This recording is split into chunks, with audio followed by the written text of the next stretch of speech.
A police officer arrests a black teenager in a case of blatant racial profiling. He expects silence and submission, but learns the hard way that the boy is no ordinary citizen. He's the mayor's son. What unfolds next is a powerful reckoning that will shake the town to its core. The morning sun rose over the bustling streets of a small, close-knit town. It was the kind of place where everyone thought they knew everyone. But even in such a community, biases and assumptions could run deep. This story begins at the heart of the town, a busy park where families enjoyed picnics, joggers circled the trail, and the echoes of laughter filled the air. Enter Marcus, a 17-year-old black teen with a charming smile and an easygoing demeanor. Marcus was no stranger to the park. It was his favorite spot to escape the pressures of school and life. Today, he was sitting on a bench, earbuds in, sketching designs in a notebook. Unbeknownst to him, his life was about to take an unexpected and life-changing turn. Meanwhile, Officer Bradley, a seasoned white police officer with a reputation for being strict, was on his routine patrol. Bradley's sharp eyes scanned the area, always looking for something, or someone, out of place. And then he spotted Marcus. In his mind, the sight of a young black teen sitting alone and scribbling notes was suspicious. It was a judgment that said more about Bradley's biases than the reality of the situation. Bradley pulled his cruiser to a stop near the park entrance, his actions catching the attention of a few onlookers. Slowly he approached Marcus, who was so engrossed in his sketches he didn't notice the officer until a shadow loomed over him. "Hey, kid." Bradley's voice was gruff, authoritative. "What are you doing here?" Marcus looked up, confused but polite. "Just drawing," he replied, holding up his notebook as evidence. Bradley's eyes narrowed. "Drawing, huh? Let me see that." Without waiting for permission, he snatched the notebook from Marcus's hands. "Hey," Marcus protested, standing up. "That's mine." But Bradley wasn't listening. Flipping through the pages, he saw intricate designs of cars, buildings, and futuristic concepts. "What's all this? Plans for something illegal?" he accused. Marcus's heart raced. "No, sir, it's just designs. I want to be an architect someday." Bradley sneered. "We'll see about that. Empty your pockets." Around them, a small crowd began to gather, whispering among themselves. Some took out their phones, recording the scene. Marcus's face burned with humiliation, but he did as he was told, pulling out his wallet, a phone, and a few crumpled bills. Bradley wasn't satisfied. "Hands behind your back," he ordered, pulling out handcuffs. "For what?" Marcus asked, his voice cracking with disbelief. "For loitering and acting suspiciously," Bradley replied, his tone cold and dismissive. As Bradley cuffed Marcus, the crowd's murmurs grew louder. A middle-aged woman stepped forward, her voice shaking with outrage. "He wasn't doing anything wrong. Leave him alone." But Bradley ignored her, leading Marcus toward the patrol car. The teen's heart sank as he wondered how this nightmare would end. What he didn't know was that the nightmare wasn't his alone. It was about to become Bradley's. Marcus sat in the back of the patrol car, his wrists uncomfortably cuffed. His heart pounded, not from fear, but from sheer disbelief at the injustice unfolding. Outside the car, the small crowd that had gathered was growing louder, their phones capturing every moment. Among them was Mrs. Jenkins, a local schoolteacher who had known Marcus since he was a child. "This is outrageous," Mrs. Jenkins shouted. "Officer, that boy is one of the brightest students in town. What on earth are you arresting him for?" Bradley turned toward the growing crowd, his face a mask of irritation. "Step back! This is police business!" he barked, his hand resting on the holster of his service weapon. The motion was enough to silence some, but not Mrs. Jenkins. "He's just a kid," she continued, undeterred. "What possible threat could he be?" Bradley's jaw clenched as he ignored her protests, climbed into the driver's seat, and started the engine. Marcus stared out of the window, catching glimpses of the disapproving faces in the crowd. For the first time, he felt a glimmer of hope. Maybe someone's video would show the truth. As the car pulled away, Bradley glanced at Marcus through the rearview mirror. "Bet you didn't think anyone would call you out today, huh? Loitering, pretending to belong here?" Marcus frowned, holding back his anger. "I do belong here," he said quietly. "I was born in this town." "Sure you were," Bradley scoffed, his voice dripping with sarcasm. "We'll see what your record says." The drive to the station was tense, the silence between them broken only by the occasional crackle of the police radio. Marcus knew this situation could escalate, but he also knew who he was, and more importantly, who his father was. He decided to stay calm and let events play out. When they arrived at the station, Bradley roughly escorted Marcus inside, drawing a few curious glances from other officers. Bradley ignored them, booking Marcus with the vague charge of suspicious behavior. "Sit here," Bradley ordered, pointing to a cold metal bench in the holding area. Marcus complied, watching as Bradley filled out paperwork at his desk. Around him, officers whispered, some stealing glances at the teen. One officer, Sergeant Miller, approached Bradley with a concerned look. "Hey, Brad," Miller said in a low voice. "You sure about this? That kid doesn't seem like a troublemaker." Bradley waved him off. "Trust me, Miller. I know a troublemaker when I see one." But Miller's unease didn't fade. He glanced back at Marcus, who sat silently, his hands still cuffed, and decided to stay close. Something about the situation didn't sit right with him. Meanwhile, Marcus's mind raced. He knew his father, James Carter, would be furious when he found out. And while Marcus hated the idea of relying on his father's position, he also knew it might be the only way to hold Bradley accountable. What Bradley didn't know was that Marcus's father wasn't just a concerned parent. He was the town's FBI field office chief. And when he learned what had happened, the entire police department was about to face a reckoning. Back at the police station, Sergeant Miller's unease grew as he observed Bradley's overconfident demeanor. Miller knew Marcus wasn't the kind of kid to stir up trouble. He had seen Marcus volunteering at community events and excelling in school. Something about this arrest felt off. As Bradley completed the booking paperwork, the station's front doors burst open. In walked James Carter, Marcus's father, his presence commanding and unmistakable. Dressed sharply in a dark suit, James's expression was calm but radiated authority. His badge, prominently clipped to his belt, caught the light as he strode purposefully toward the desk. The room fell silent as officers and staff turned to watch. Bradley, initially oblivious, glanced up only to find himself face to face with the man he least expected. "Officer Bradley," James began, his voice steady but laced with an edge of steel. "Would you care to explain why my son is sitting in your holding area?" Bradley's mouth opened and closed as he fumbled for words. The confidence he had exuded earlier evaporated under James's piercing gaze. Sir, I didn't know. He was your son." James raised a hand, silencing him. "That's not the issue here, officer. My son shouldn't be treated any differently because of who I am.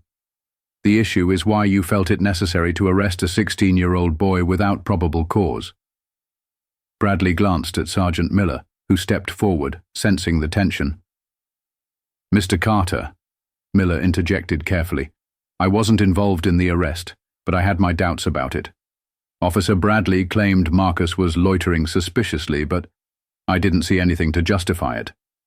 James nodded, his jaw tightening. "Loitering, that's what you're calling it?" Bradley stammered. "He was hanging around near a store for a while." He looked out of place. James's eyes narrowed. "Out of place? And what exactly about him seemed out of place, Officer Bradley? Was it his demeanor, his actions, or was it simply the color of his skin?" Bradley's face flushed. He knew he was cornered, and the weight of the room's judgment pressed down on him. "It wasn't like that," he muttered, avoiding James's gaze. "Wasn't it?" James pressed, his voice rising slightly. "Because I have a hard time understanding how you looked at a bright, well-mannered kid like my son and decided he was a criminal. Did you bother to ask him why he was there? Did you ask for identification? Or did you jump to conclusions based on your own biases?" The room remained silent, every officer hanging on James's words. Marcus, sitting behind the holding area bars, watched his father with a mixture of pride and relief. He had seen his dad's determination before, but never like this. James stepped closer to Bradley, his voice dropping but becoming even more intense. "Here's what's going to happen. You're going to release my son. Then I'll be filing a formal complaint about this entire situation. And if I find out this isn't an isolated incident, you'll be facing more than just an internal review. Do I make myself clear?" Bradley nodded stiffly, avoiding eye contact. "Yes, sir." Sergeant Miller quickly retrieved the keys and unlocked Marcus's handcuffs. "You're free to go," Miller said softly, offering Marcus a small nod of apology. Marcus stood rubbing his wrists and walked over to his father. James placed a protective hand on Marcus's shoulder. "Let's go," he said firmly, leading his son out of the station. As they exited, the air outside felt lighter. Marcus glanced up at his father. "Thanks, Dad," he said quietly.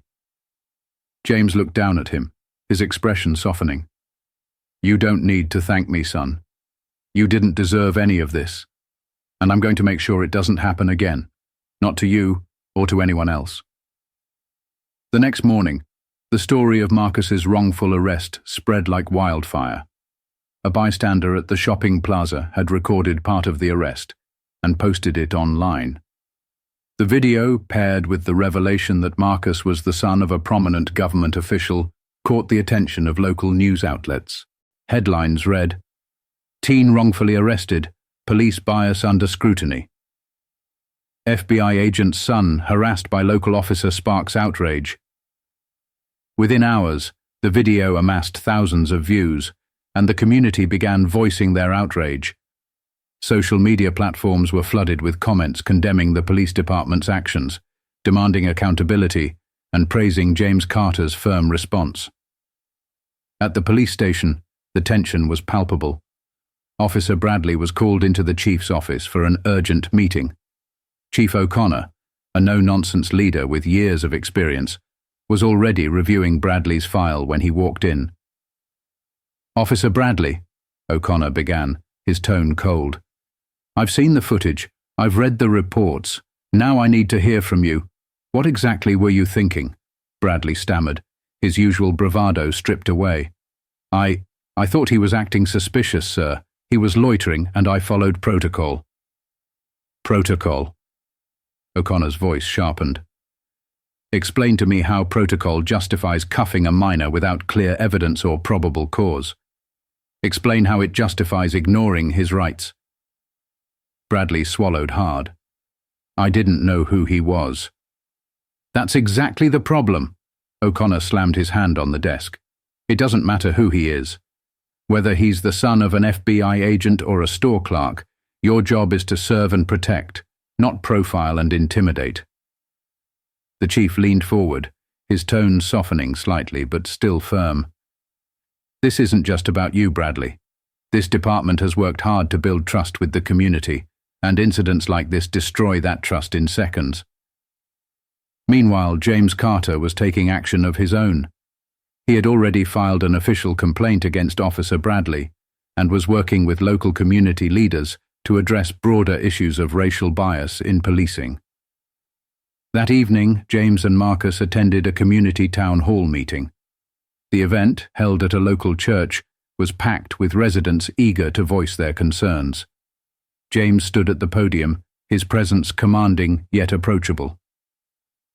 "My son was lucky," James began, his voice steady but full of emotion.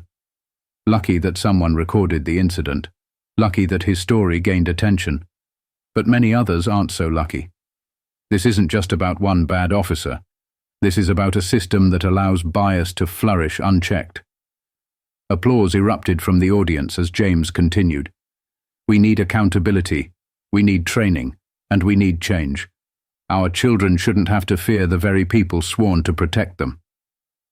After his speech, Marcus spoke briefly, his voice shy but determined. What happened to me was scary, he admitted, but I know my dad's working to make sure it doesn't happen to anyone else. The town hall ended with a renewed sense of hope and a commitment to action. Residents formed a task force to work with the police department on implementing bias training and community outreach programs. In the weeks following the town hall, changes began to take shape within the community and the police department. Chief O'Connor announced a comprehensive review of department policies, including mandatory bias training for all officers, improved protocols for handling minors, and a citizen oversight committee to ensure transparency in policing. Officer Bradley faced an internal investigation. He was suspended without pay and ordered to undergo counseling and training. Although many in the community felt his punishment was too lenient, James Carter emphasized that systemic change was more important than individual punishment. We're not just holding one officer accountable, James said in a press conference. We're addressing the culture that allowed this to happen. James's words resonated deeply with the community. He worked closely with local leaders to develop programs aimed at fostering trust between law enforcement and residents. These included youth mentorship initiatives, police community dialogue sessions, and scholarships for underprivileged students interested in law enforcement careers. As these changes unfolded, Marcus began to heal from the emotional toll of the incident. He returned to school, where his peers treated him with newfound respect. Teachers and classmates applauded his bravery for speaking out, and he was even invited to share his story at school assemblies, inspiring others to stand up for their rights.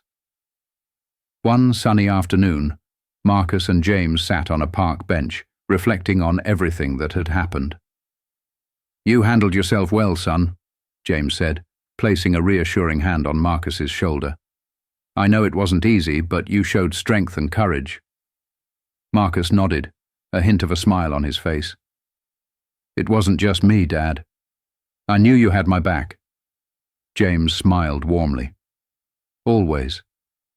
As they watched the neighborhood kids play, James couldn't help but feel a sense of hope. While the road to justice was far from over, he knew that every step forward brought the community closer to a brighter future. This story is a testament to the power of resilience, accountability, and community action.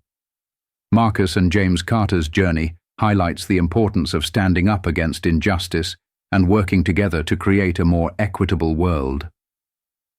Let this be a reminder. Change begins when we refuse to stay silent. Together, we can build a future where every individual, regardless of their race, age, or background, is treated with the dignity and respect they deserve.